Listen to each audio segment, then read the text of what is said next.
नमस्कार दोस्तों, आर के सूर्य चैनल पर आपका स्वागत है। आज मैं आपको सूखी खांसी के लिए क्या करें।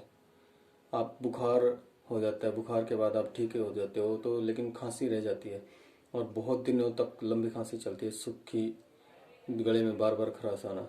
तो उसके लिए आपको सिर्फ सोते समय ही करना है ये उपाय। जैसे आप दिन में सोने जाओ तो कर सकते हो, नहीं तो रात को सोते समय ही 1 चम्मच देसी खांड लेनी है। 1 चम्मच, छोटा चम्मच आपको काली मिर्च का पाउडर, ब्लैक पेपर लेना है।